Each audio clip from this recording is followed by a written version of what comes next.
சக்தி. தேவையில்லாம உனக்கு ருத்ரா அம்மா கிட்டயும் சிவா சார் கிட்டயும் கெட்ட பேர் ஆயிடுச்சு. பேசாம சிவா சார் கிட்ட போய் இதுதான் நடந்தது, இந்த அம்மா சொன்னதாலதான் நான் உங்ககிட்ட அப்படிலாம் பேசணும்னு உண்மையை சொல்லிடு சக்தி.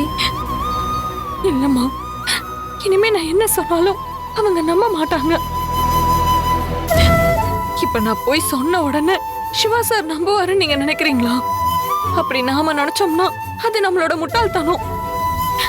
சிவா சார் மட்டும் இல்ல, இனிமே நான் என்ன சொன்னாலுமே அந்த வீட்ல இருக்கிற யாருமே நம்ப மாட்டாங்க.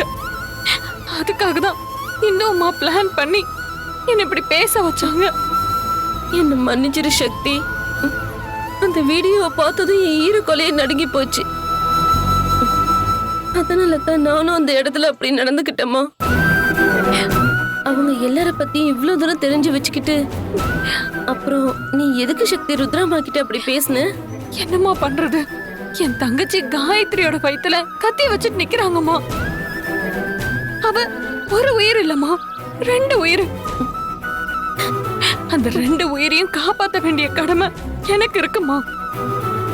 என் தங்கச்சியோட உயிரை காப்பாத்துறதுக்கு முன்னாடி என்னோட ஈகோ, மானம், தன்மானம் எதுவுமே எனக்கு பெருசா தெரியல. அதனாலதான் நான் அப்படி சொன்னேன்.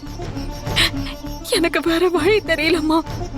முதல்ல எப்படியாச்சும் என் தங்கச்சியை காப்பாத்தணுங்கிற எண்ணம் தான் என் மனசு முழுக்க இருந்துச்சு.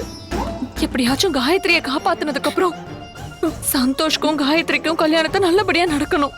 அது மட்டும்தான் என் மனசு முழுக்க ஓடிட்டு இருக்கு. இதுக்கு ஏதாவது பண்ணியே ஆகணும். சந்தோஷ்க்கும் காயத்ரிக்கும் கல்யாணத்தை நடத்தியே ஆகணும்.